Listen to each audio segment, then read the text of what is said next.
Welcome to the Fitness Queens podcast, empowering your mind and sculpting your body. Join your hosts, multiple fitness world champions, Alicia and Stephanie McHugh, as we explore all things female health, training, competing, mindset, and living the fitness life every day. Everybody, welcome to the very long overdue episode of We Fitness Queens with my beautiful co-host, Stephanie McHugh. Hello, everyone. Oh my gosh, it has been a minute, maybe too long. A minute. We've been so both of us. And it's just, yeah, like before you know it, that's what we were just saying off air. I can't believe we haven't done this since Texas, but I can believe it because that last 8 weeks has had so much shit jam-packed into it. It's been a roller coaster to say the least, honestly, since the FMG Texas show to then obviously there was in the midst of it the FMG UK show, then we went straight into the FMG California show, and here we are a couple weeks post show from the California show. Yeah, man, I feel like I blinked and things literally just transported in time. I traveled to time, so I feel like I'm barely catching up, Allie. So good to see you. I'm so disappointed we couldn't get to the LA show. It was just the one show this season that just couldn't work out for us timeline wise. But we did have a couple of athletes in it. So we had 2 girls go pro, which I am so excited about. Michelle went pro in the fitness amateurs, and Montana was our Bikini Athletic. She was phenomenal. She was awesome. Yes. Backing up here in the pro Bikini Athletic now. And I'm so excited for her. Can you just take a moment really quickly and just say how fucking good the Bikini Athletic category is in the FMG? I don't obsessed. Like, we needed this category, I reckon, a decade ago. We needed this category back when we implemented wellness, because we've always had that breed of girl who is too much more developed, but she's definitely not a fitness.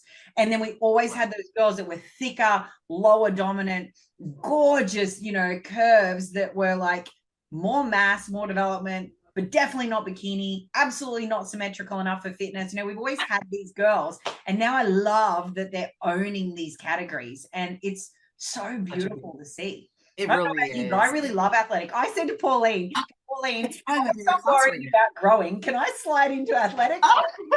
That says every fitness girl that hasn't trained in a little bit.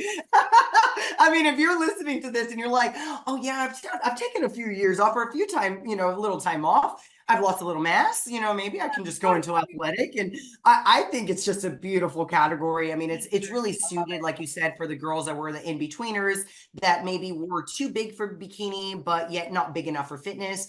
But it's still about symmetry. So for me, at the end of the day, is having that nice balanced physique and conditioned, because as we see, as the first few shows have gone on in the FMG, it really does come down to a lot deeper conditioning than maybe what girls and other people were used to in the past. That was frowned upon.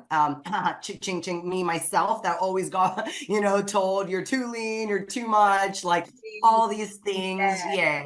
So now it's nice and refreshing to hear and know the validation of the conditioning coming through. That is a mark that matters more than actual muscle mass in some instances. Correct. And look, I think the guys are doing a really good job of distinguishing too the separation between athletic to fitness, fitness to figure.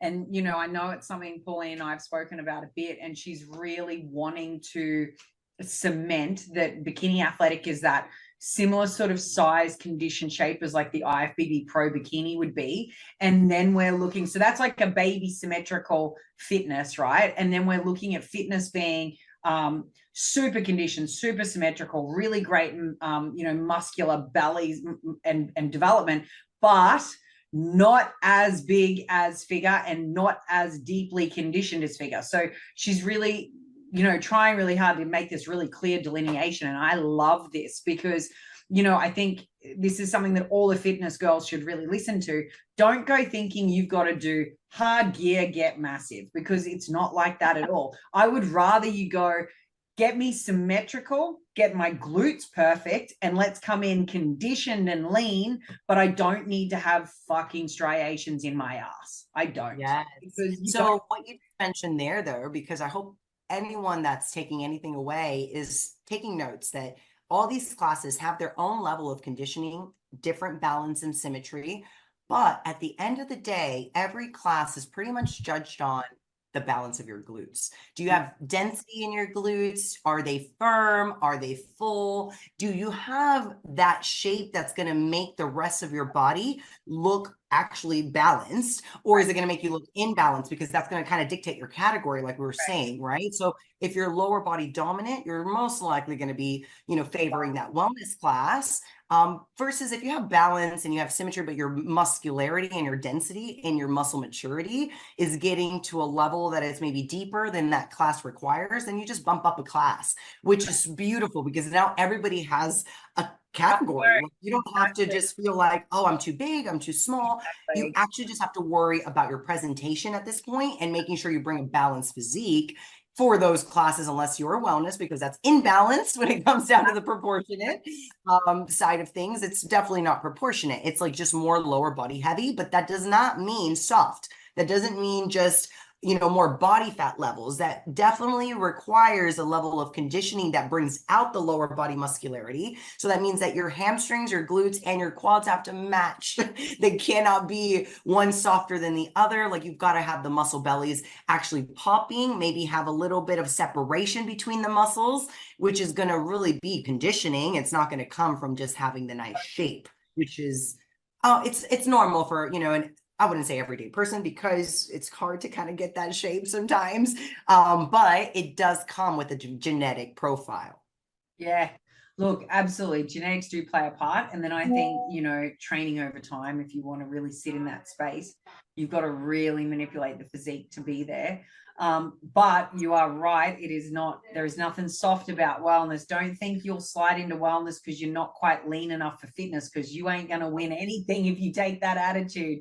You've got to be almost a fitness level lean, but with a very disproportionately heavy lower half. That's what it is. That's right. So you've got to think wellness is that next level of lean above the bikini categories. And you've just seen the Bikini Athletic is quite lean, right? So it's lean. It's like fitness lean almost. Like in my opinion, when I see these girls, I'm like, they're pretty much almost lean as fitness. It's just that they don't have striations. They don't have maybe those extra deep, maybe lines and veins. But they've got the separation of all the insertions of the muscles. Maybe not to the 6-pack level, but definitely a nice core. Yeah, getting close. And I actually had this conversation with Pauline, and I thought I'd raise this on the podcast. Everyone listening to this can take this home. I've had a fair few people reaching out to me about, about Sam's sizing, because Sam is quite developed, right? And she's quite on the bigger side. But like Pauline said, Sam is at the higher end of that size. So that's the highest and the most developed someone could possibly be to still stay inside of athletic. Otherwise, she's going to be pushing into fitness and being a very baby fitness. Which is what I was going to note next to that, Ali. People don't realize your height. Like, if someone is really that tall, they're going to have to fill out those limbs and really fill out, just the core, and, the lower body has to be bigger. It's going to be bigger than somebody that's like myself. Like I'm at 5'4". I forget what that comes out in centimeters, but it's pretty much, she is just dwarfing me at this point. So if it comes down to, the muscle bellies, and I compared them, I mean, yes, she has maybe bigger muscle bellies, but that does not mean she's already developed enough to be in the class of fitness where her height would match that. So I do understand that some pictures can kind of be a little deceiving with height and overall muscle mass, but when you see her in person, you're like, okay, she's taller, she fills that out. She is a bit harder, than when, you obviously see in pictures. Then I think that it's an easy easy kind of thing for her to adjust. Like, I don't think that's like a hard adjustment for her.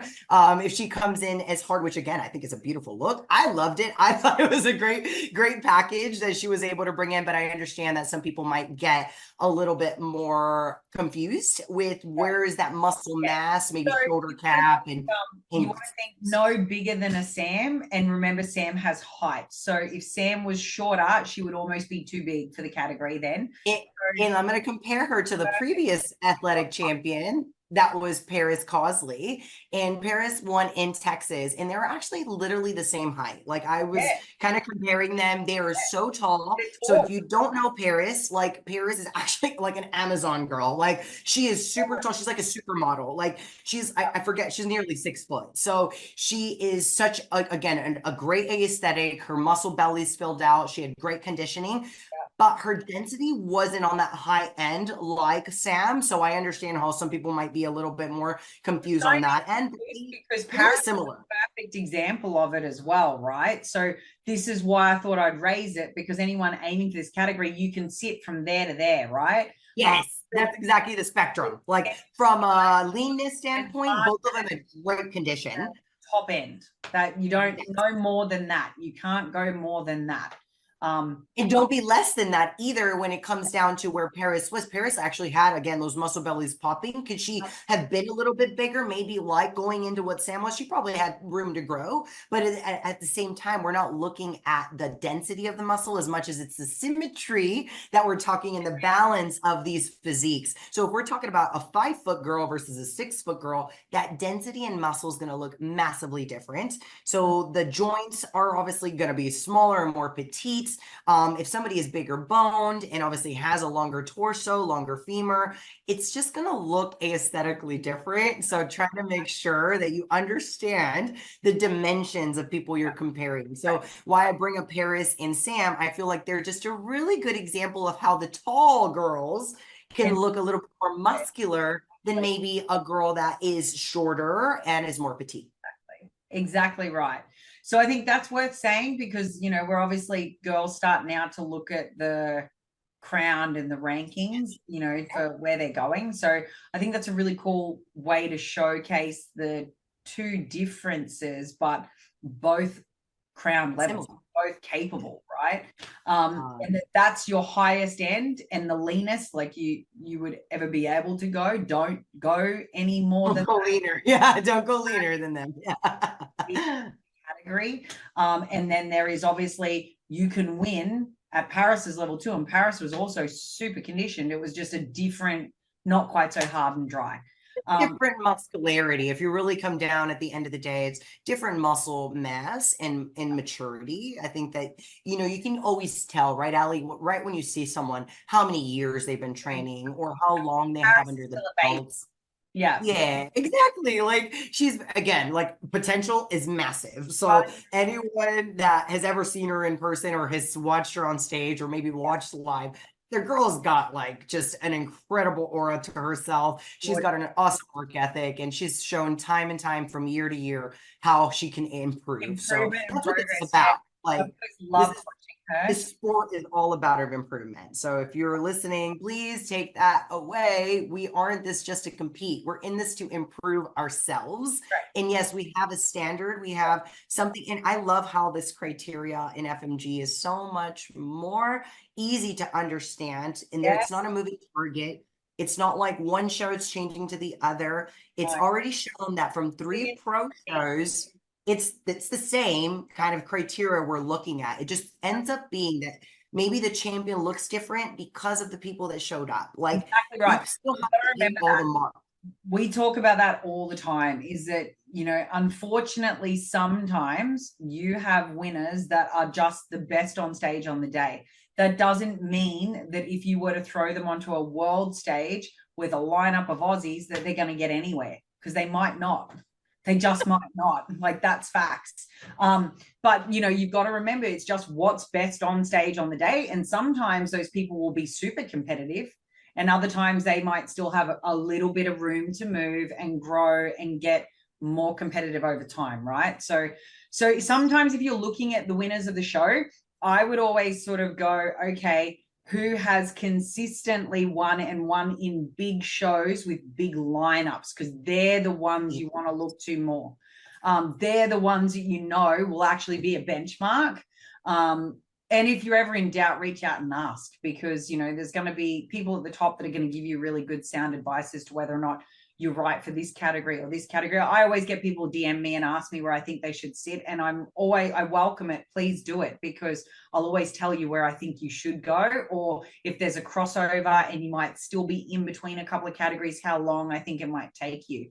And I think that's really wise to take it on board and know where you're going with your direction in your training and your you know, your preps. On that regard, looking at the champions and seeing, of course, who won out of the last 3 pro shows and going forward into this next Australian show, as well as the Dubai show, all these new shows that are coming up. So looking at what that outcome is, I feel like is also a very enlightening thing to see, whether if the standard is staying pretty, you know, the same, which is what I've noticed. Like, that's like the #1 thing I noticed already from the get-go, from Texas to UK to California. The judging panel, because as you guys all know, if you don't know this, head judge is Pauline Newman. So she is pretty much running the standard of what those categories are. So it just really allows everybody to be unison, no matter what country, what show you're at. She's pretty much the one dictating, and it's not like a one-person thing. It's not like she's the only judge. There's a panel. It's a very fair, you know, obviously with scoring and the judging itself, it's all done. I like to look at it like the Olympics, because that's the way I kind of took it. Whenever you understand the judging, it's like if there is, for example, 7 judges, and you know, there is a controversy amongst the judges, the top, you know, the bottom and the top are going to get actually taken off, and the biggest average is going to win, which is really the majority, which is what a judging panel should be. It's the majority wins. So if somebody else like looks at it differently, that again, that top and bottom do get taken off, so that the actual average gets analyzed, which is fair. It's like, it's at the end of the day, it happens on that day. 100%.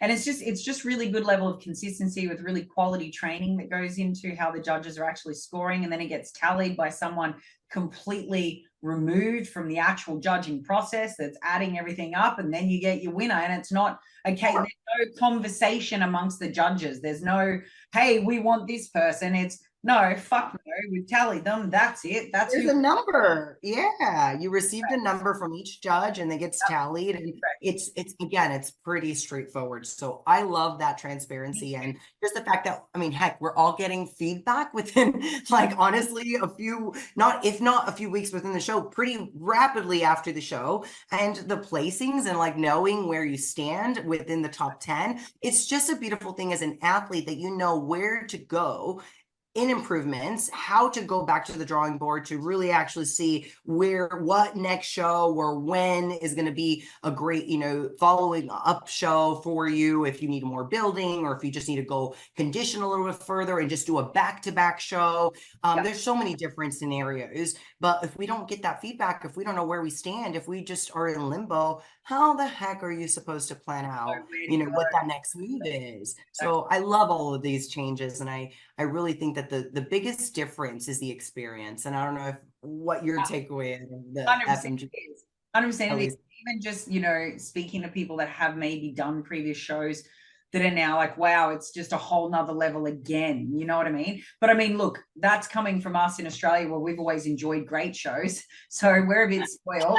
But I know the Americans and the Europeans are like, holy crap, this is how it's. Oh man, it's night and day. You know what I mean? It's night and day. Exactly. I get fuzzy. My heart actually just starts oozing, because I'm like, oh my God, like this has been what's been missing for so long. And I just love the atmosphere. I love the energy. I love just the whole community that truly is at these shows, from the ones I've been able to be at. Obviously, I really wish I would have been able to be at the UK show. That just didn't fall in our cards either. Really planned it, and it just didn't work out with the Texas and California being so close together. But it's been honestly just another energy that I personally had an experience, because there was always some type of negativity in some way, shape, or form that I used to just brush off, or I used to just kind of, like, you know, make sure that I don't become a part of it, because that's not my mode and that's not my mojo. I just don't succumb. I just don't succumb to those kind of energies. And in this case, it's just not anything that's around. It's like, it's all good vibes. It's all good energy. Everybody's there. Have a good time. Even if we are in a competition. But it sounds so bad. There's not a moment where you think, oh my God, I don't want to have to see this person. That's exactly right. I feel bad saying that, but it's true. So true, because I would have several of those moments and I don't have any of those moments, and it's so lovely. And I actually find myself genuinely so excited to see everyone. Yes. So nice. It might sound bad to you guys, but everyone that's been at the shows knows what I'm saying. Oh There's always that, like, the shadow of energy that somehow was lurking in their room, and it was like, oh, you just kind of get that deep breath and like sunk into your stomach, and you're like, oh God, because something doesn't feel we good. would need to have a meal and a wine to you know, all the time. After one of those events, it was like, wow. No, now it's just celebratory. Now it's like, let's go cheers and actually have a really good dinner, because we're all in really good energies and we love everyone that's here. So I really have enjoyed being able to meet so many of you that were at the shows. For you, those of you that are in the future to meet because you're planning to go to a show. I know Ali has a lot of shows that she plans to be at. I'm not 100% sure what the 2025 schedule will be for myself, but I will be as many as I possibly can that my schedule up to. So I think we will be, I think we've already talked to you about it. I'm going to be at a sports nutrition conference. I'll be coming to Texas conference. So I'll be at that in Austin the weekend before the Texas show. So we're going to go over, do that, and then come straight to the Texas show. And then we will definitely be at Miami because we've got an amazing team for the Miami show. I would really like to get to the Mexico show at the end of next year, but we will see how things go. And we will, definitely do like Dubai is a definite, but we will probably definitely try to do London too. But it's so it's a lot of travel next year. We were trying to make this year settled and setting up, and then next year. I want to go to the Bali show. What are you talking about? What is it? The Thailand and Bali? I'm like, guys, this schedule is looking gnarly. Like I'm just excited to travel. Like, and get me on a plane. I will come see all of you. I'm actually excited for Italy. Like I want to do Italy. Oh, that too. See, you just mentioned another one I want to go to. I really want to go and spend time. So I think that one will probably be one on the cards too. I mean, do you know, possibly just for a teaser, if anybody is listening for Italy, when is Italy? Do you know? We're still waiting on everything to be. There's no set date. Okay, it's to be determined. Time we're thinking it's going to be May. I love it because I could go in May. Very selfishly, I'm like, we're trying to lock that in, and also potentially an amateur Dubai show, which will be for males as well, early next year. So we're just in the process, and we're getting everything organized for that too. So that is, we're just waiting on two big yeses, and then we've got some very exciting news to announce for everyone for the next show. Yes, that's a little teaser for everyone listening. That's awesome. But so in regards to FMG, guys, I feel like this has just been kind of what our life has really been revolving around. Pretty much. Planning shows, running shows, a lot goes into it, guys. So, and we're really just the whole process for us is to make all of you have the most epic freaking week and weekend ever. Like it is largely to, and I know Steph is going to agree with me on this. The reason we wanted to be a part of it in these roles was because we knew what we loved about what we love and what we do, and we knew what was lacking, and we knew that being in a position to be able to bring to everyone what it should feel like for a competitor and the experience you should have, regardless of your outcome on that stage, was so fucking important to us that it was like, let's go do that. Let's go be that and show everyone that, this is the community, and this is the sport, and this is a literal professional and personal development zone for you, where you're going to feel safe and trust, you're going to trust in the group around you. You're going to have great experiences. You're not going to need to turn up and win to have felt successful.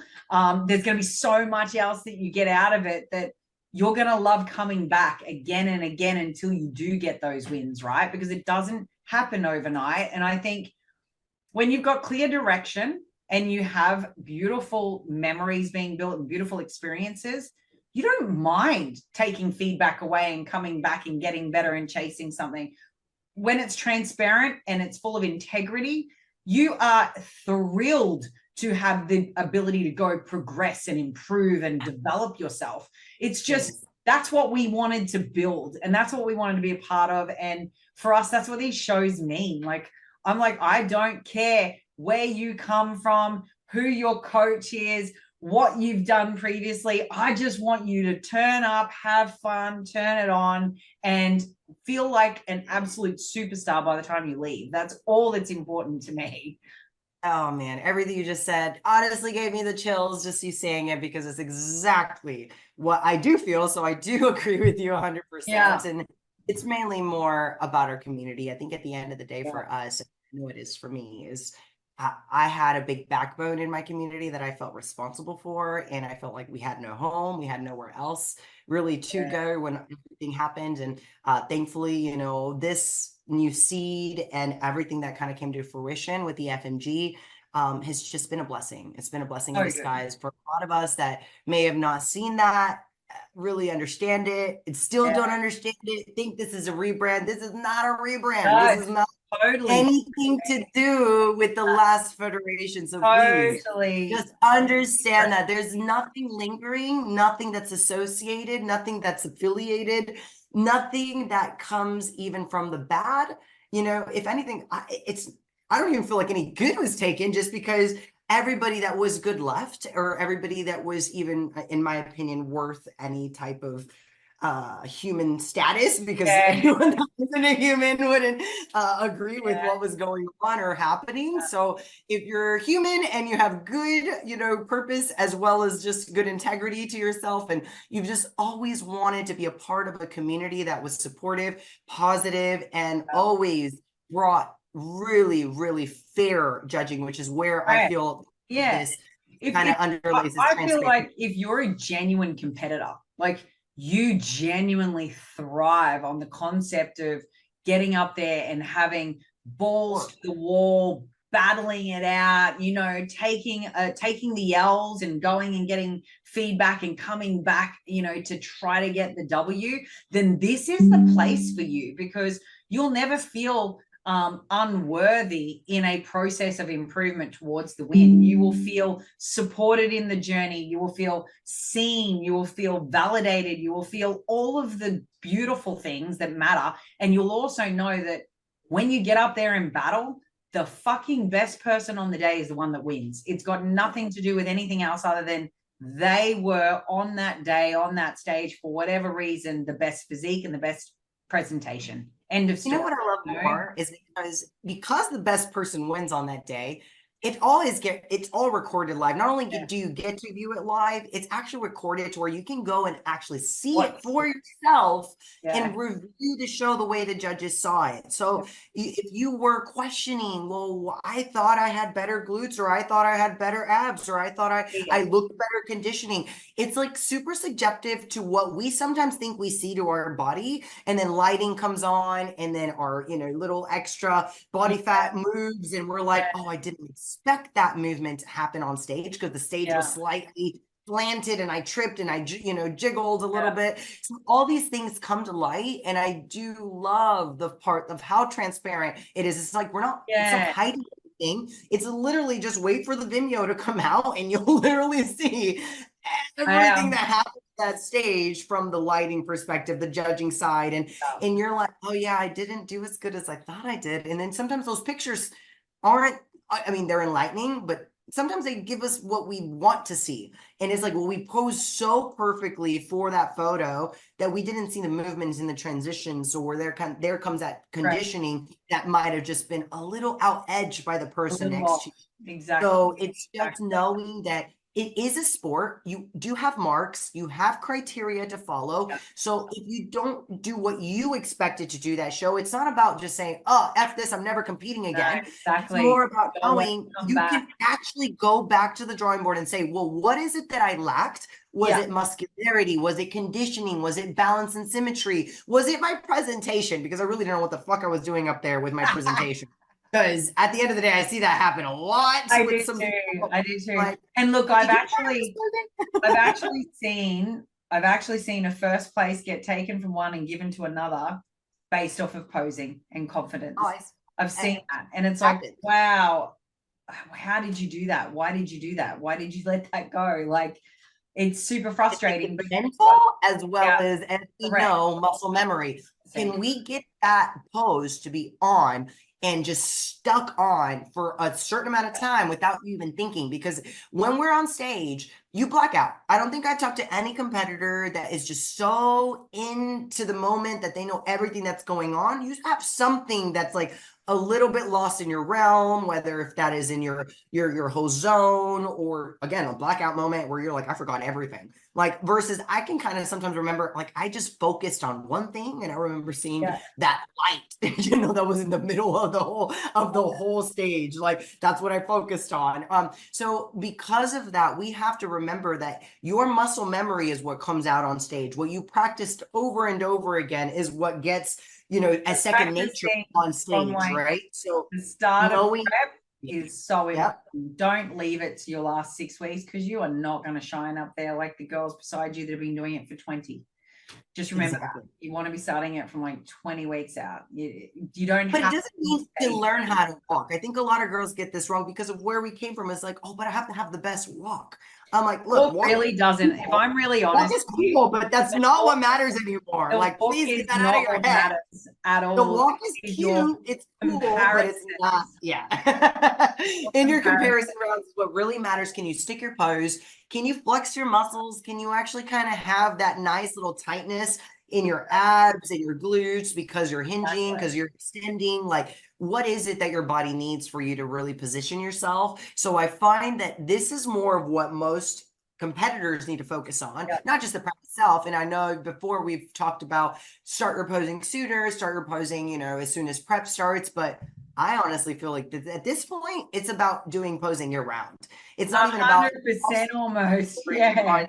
It's like, if you do not know how to turn your muscles on in your off season, what makes you expect to know how to turn them on in your on season? Like when you're especially in the fitness category, like it's super important. Fitness and figure, for sure. So look, I'm like super excited to see what comes out of the GC show. I'm pumped because I know some of the people that have registered for Dubai, and it makes me so excited. I think we're going to have some really cool lineups there. I'm hoping to see even more registering in the next sort of, 3 to 4 weeks. And I really hope we see some people make some last minute decisions after GC when they're really, really close. Like, I hope they choose to come over, because that's what the best part about these shows being so close is. It gives you an opportunity to go, well, shit, I got second or I got third. I'm so close. Go tweak, bring a few things up, come back in, and actually. They're a weekend apart, right? Yeah, they're only correct. Dubai and Australian. Yep. So I've already a few people where I've gone, right, we weren't originally going to do it, but we're doing it now. And so I've had a few people that are, literally off this stage on a plane on the Monday to come over. We leave on the Sunday. So we're there Saturday night. I've got to get up super early, drive from the Gold Coast home, unpack suitcases, repack suitcases. I'm just going to have everything on my bed ready to go. And then we go straight to the airport. It's nuts. It's definitely going to be a whirlwind of just emotions, because everything's set up. At that point, everything is set up. It's just about making sure everything just logistically falls into place. It is a whooping. I will say, I was telling you even before this call, like, my ass was handed to me. I mean, I was honestly in a, chicken with no head. I was like running around trying to make Texas and California happen. Gives you a real appreciation for how, Pauline used to always say to me, Ali, like, after a show, her and Ari and the team would take a few days off work before they would return to work, because they would just be freaking wrecked, right? And she used to say to me, I don't even want to look at a scorecard or try to think about giving someone feedback for at least a week, because they need a couple of days to decompress, then they get back to work and they got to do their work, and then they've got to get back into the whole stuff behind the show. So and usually, like, you have a business on top of this, so it's like you have workload to do already. So and look, I'm blessed. I feel extremely, extremely, grateful with how these last 8 weeks have turned out. Honestly, I couldn't have asked for a better team, better sponsors, better people to work with. Like, everyone that was part of the US shows, which were Texas and California so far. Of course, we have the Australian show coming up. UK happened in the middle of it. Europe next in Dubai. Then we've got Mexico coming right up, which I will be at. So anybody that is listening to this and wanted to say hi, I will be there. I will be supporting the show. So I will be making an appearance there, support JJ and Michelle. I know. I really wish I could have gone to UK. I really wish we could go to Bali. We're gonna aim to do Mexico next year, I think. And then I've got a couple of athletes in Mexico though, so got a couple of teams going. And we've got a crew doing Bali, so we had to. Oh, I'm jealous. Although Mexico is to home, and I was like, all right, so we'll do Bali this year. We'll do Mexico next year. Amazing. So in regards to, a little bit of updates, I think that everyone's just kind of wondering where the hell Allie and I have been, or where I have been. Other than the fact that we've been running businesses, 2 under 2. I also assess the Sports Nutrition Association, and you've been running 2 shows. I'm planning to. It's nuts. Honestly, how we're juggling it is through a lot of caffeine, not a lot of sleep. No, hey, and you've had injuries too, so we both had some injuries. That is rehab. Interesting. I will. What's happened with yours? Every time you think you're getting better, and I think this is just people can relate something to me. regresses you.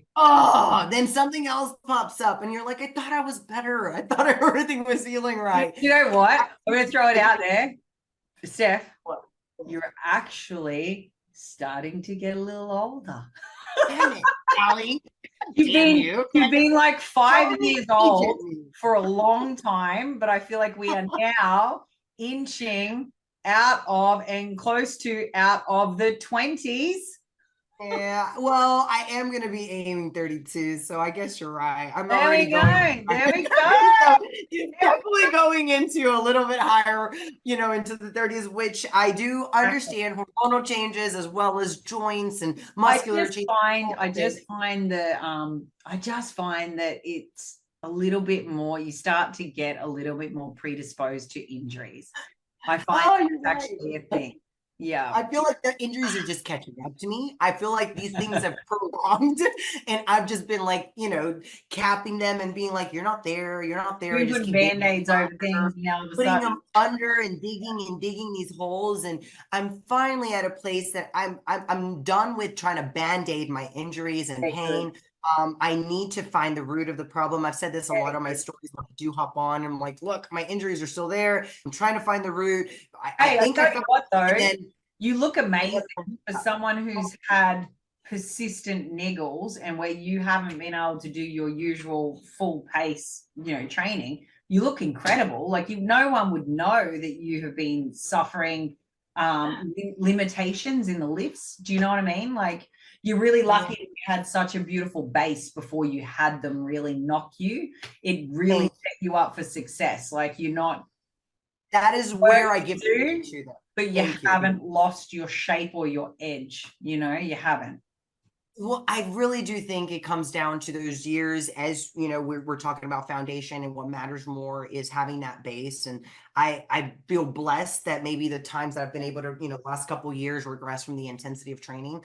It's not like I didn't have muscle mass to kind of support that. It was just that I needed to create a little bit more functionality in my movements that were getting dysfunctional due to those overpowering muscle groups that I didn't address, and I never cared to address because I loved the size. I'm like, oh, but my back is big. Like, it's good. Like, I'm good with it. Like, why is that causing me the problems of my spine and neck? And like, well, dude, your traps are too big for your body. Like, come on, like your traps are overpowering the rest of your muscle groups. So clearly here comes that dysfunction that I started creating years ago that I just again, didn't address. And now that I have the time and effort, and I say it's not that I didn't have the time before, I applied effort. Yes, I actually have the also intention. have a little bit more time, right? Like you're not pushing this envelope to be a certain thing all year round and get on the stage. Or there's no deadline for me right now. So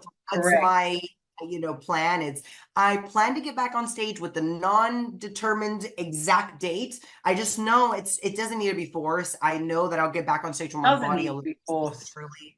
Yeah, I just need to let my body keep feeling better and healing, and with my injuries, they're come and go. They're like, some days I feel better, and then the other days I feel like I could barely move. Well, I'm like, oh, I can't move my neck, I can't move my shoulder. So it just comes with I've actually came to the reality, your pillows matter more than you think. Oh my God, they really freaking do, babe. Like, no joke, I'm actually due to buy a new one because mine's just dying, and I have been starting to get neck issues, and it's literally down to me needing a new freaking pillow again. So no, I agree with that statement big time. Big thing. They really matter, and so does your bed. Your the traveling was what made me realize these last 8 weeks we traveled so much that I've not been in my bed as religiously as I'd like. And now that I've been in other beds and other pillows, I realize I'm like, I think it was my pillow. I think it might be my bed. Like, so actually thinking of, doing something new there has helped me. And, obviously applying a little bit more corrective work in the areas that I feel more locked up in, which has still been in the cervical side, the thoracic side. So it's for me get very tight and very locked up to where I don't brain. Very fast. My whole spine is shit, honestly. And you probably, I can't talk. You have a broken back. I have no room to speak. So, but from lumbar, thoracic, cervical, it's shit. So, Ali, you live in this. So, I just had my second round of cortisone injections into my facet disc on Wednesday, and I'd had my first round 1 month ago. So I've been in rehab. I had a flare up. I literally was doing really well. Everything was progressing. All my loads are progressing. Like I said to you when we were off line, I did my DEXA scan from postpartum to now. I had gained back 1.8 kilos of lost mass. So I was well on track.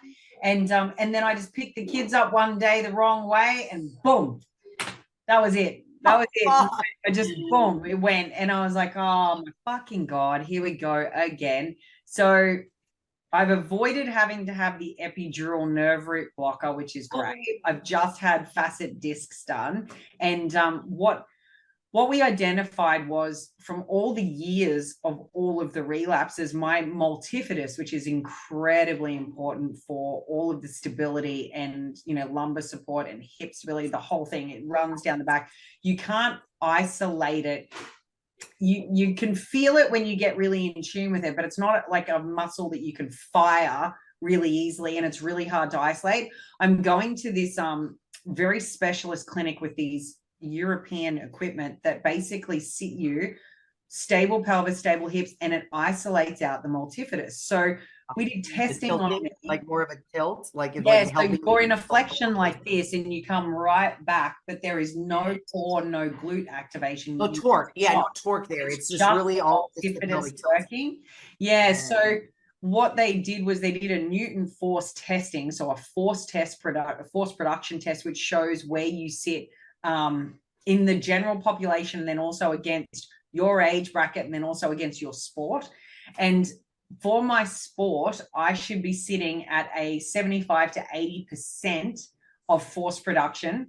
When they tested me, I was only at 14. And they said, it's little wonder that you're having relapses like this.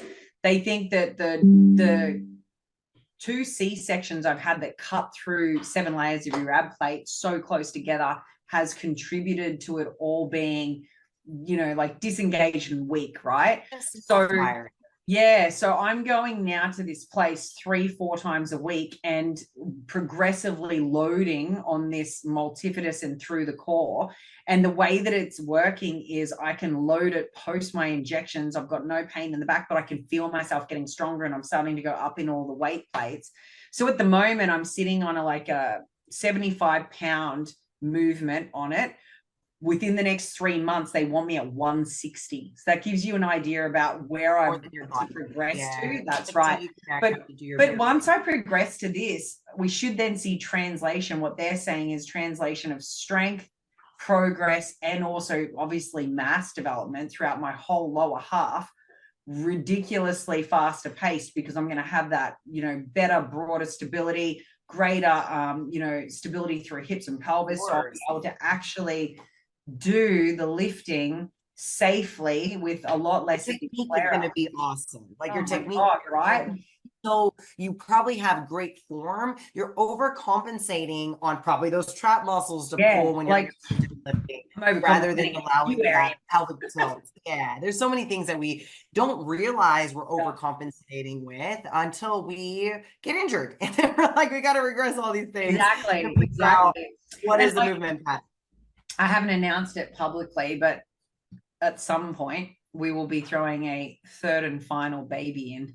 So I have to get myself strong. And that's the only reason why I'm like, I've got to throw a show in sometime very soon. And are you praying for a certain, as a boy, girl? What are you wishing for? I'm just curious. Do you want to know something really fucking outrageous? After all of this time and all these issues and the whole IVF situation we actually fell pregnant naturally a month ago and lost it. So I didn't even know that I was pregnant. Oh God. And I had this really bad, so this has all happened in the last month. So I had this really bad cycle, like really bad, like pain and real heavy and real clotty. And anyway, it finished, and then I had only like a 5-day reprieve, and then I started to lose again, and it was a really odd loss. So I went to the doctors and was like, what is going on with me? We did all these tests and they did this ultrasound, and it turns out that, I had actually miscarried naturally, and I didn't even know I was pregnant.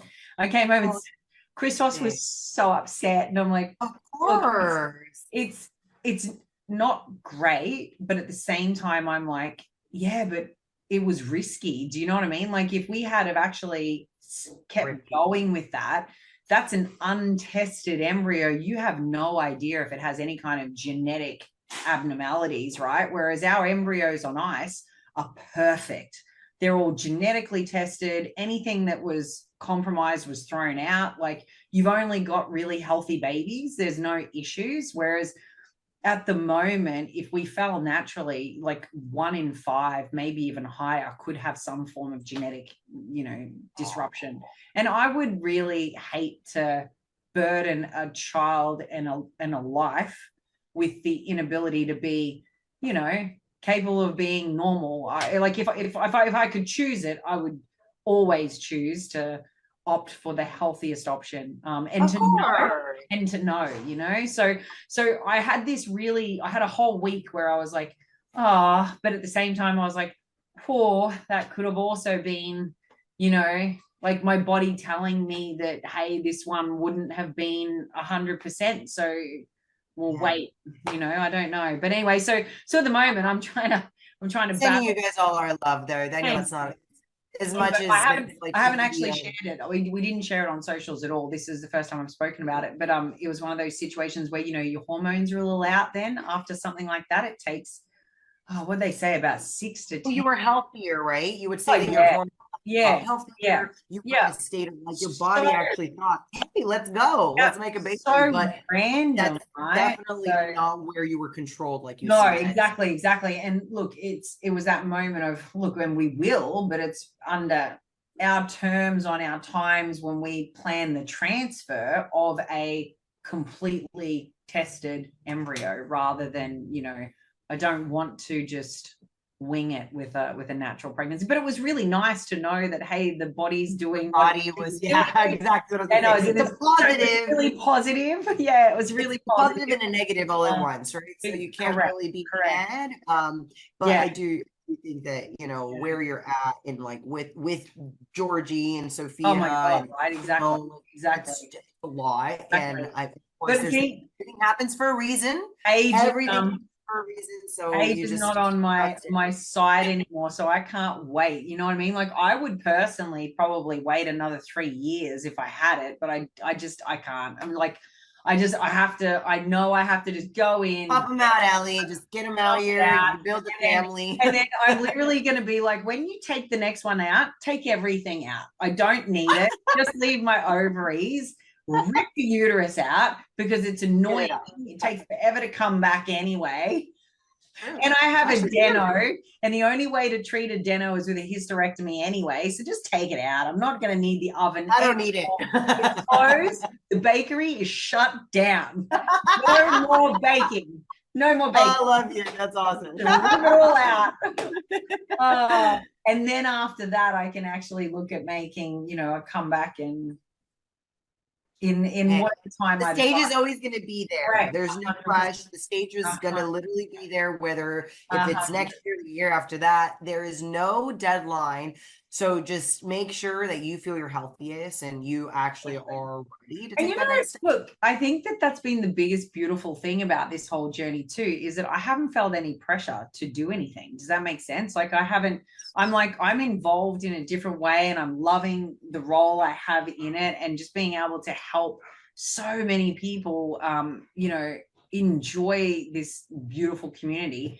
I'm loving that even more than getting on a stage. And so for me at the moment, I'm like, I want to do a stage, but I'm also like, I don't care if it takes me a little bit longer. And what I have also learned in the last 18 months in particular for me is that there are so many more things in my life that are so much more important. Like, my family is everything, and the concept of potentially missing out on having it and what I want it to actually look like for the sake of throwing a stage in is ridiculous to me. And the fact that women do crazy shit like that and prioritize the wrong thing still blows my mind, and it's something they will regret later. And so for me, I'm like, no, I'm leaning all into what I actually want in life, and then the rest will fall into place at the right time, I believe. You know, like, I'm not in just not in a rush for it. But I would, you know, like I said, if I can make a certain something happen next year, which I will not disclose yet, I will make it happen. But if I don't, also I'm also cool with it. You know, we'll just see what happens. I've got to go with the advice of my team too. They might turn around and say, "Hey, Ali, you've literally got to do this transfer in the next 3 months," and I'll be like, "Okay, fuck, let's go." No, and that's actually what I love. That also open to. It's like, it's not like you're forcing the stage. You're not saying I want to force a pregnancy or say no to a pregnancy. No, exactly. It's like, I'm letting my body decide. Tell me when it's right, and I'm also the right time. Governed and led by the specialists that I put all of my, you know, faith and trust in, and that have never steered me wrong. And also, you know, I'm just cognizant of the fact that time is a thing for me. Unfortunately, you know, we did this later in life. It wasn't in my 20s anymore. So it was like, yeah, I can't mess around. I can't take too long, if you know what I mean. I don't want to be leading. You're leading the way in a great way, where you're showing women that it can be done later in life. It's well, mate, let's face it. I'll be back on stage for a comeback after 5 freaking kids. My point. That's kind of like, again, getting to the not only did she do it later in life, she already has kids. No one has any excuses. When I can turn up and do a stage 5 kids deep later in life, managing all the shit I manage, then no excuses. No excuses. No excuses. Anything can be done. There's just your own BS you're believing in, your lies, not yours, Ali, because what we tell ourselves as an individual. We can't do this. The limitations of belief that we have over ourselves. So definitely breaking those chains and knowing that it can be done, because not only has somebody else done it, but you can prove to yourself that you could do it too. Whether if it's have kids later in life, compete later in life, start your journey later in life because you thought, man, this is too late. I'm 50 and I like haven't even started bodybuilding and working in the gym or doing all these things. It's never too late. Like, you actually have to believe And look, you know, like I always say to people, look at Michelle, you know, like It's a great example. It's never too late. Like you can look at Joan. Look even further than that. Like look at beyond Michelle and look at Joan. Look at her mother. Like her mother started 100%. at 7 like years old. If we had a category for her, she would kill it. She'd freaking absolutely. But in all honesty, though, you know, you can look and feel as young as you want just based upon how you treat yourself, right? So you got to remember that if you keep putting in the work and you keep putting health as a priority, you're going to age incredibly gracefully, and you'll still be looking like you can shake it next to 35-year-olds when you're well into your 50s. You know, we're seeing it. Let me tell you, I've seen women way better in their later years than a younger girl. So it's really about you trying to start, not telling yourself it's too late to start, and making sure it's really for longevity. It's not just for that vain, like instant gratification of something. We have to really look at it for the long haul, whether if you're younger. I really love seeing you taking time come back too, because I think that also is really good for other people to see as well, that, you know, you're not rushing into it. It's you want to make the comeback and be undeniable, right? Without issues. I want to be pain-free. I want to be pain-free. I don't want to be in pain leading into my prep. You know, I want to actually say I brought my best without those limitations. I want to say I improved. I don't want to look the same. If you're someone that has gone on stage and you're like, well, I'm going to look the same, just keep working a little longer. There's no rush. Like, why make yourself look the same to go back on the stage to then make yourself self-sabotage and think that you're not worthy or you're not, you know, ready enough? It's more about knowing it's going to take a little bit of time, and it's okay if you might take a little longer than the person next to you. Everyone's lifestyle is different. Maybe the things on your plate are looking a lot fuller than the person that you're comparing yourself with. They may have a lot more time than you, a lot more kids. Exactly. So, knowing the things that are leveraging in your life and giving yourself the grace of maybe I need double the time of the person that has no kids, you know, or maybe because I have 3 jobs and I'm going to school and, you know, I'm doing all these things. Maybe a prep isn't going to be the most manageable thing right now. Maybe I just keep focusing on building and then think of my prep season to be when I lose one of the jobs or when I'm done with school or all the things. I will say I see people thrive under pressure. I am actually one of those people. You know, stumble up a whole bunch of stuff and like be like, I'm going to be a badass in this. And I would do really well. But when I reflect back, it's like I did too much for actually the potential that I feel that I could have done in that moment.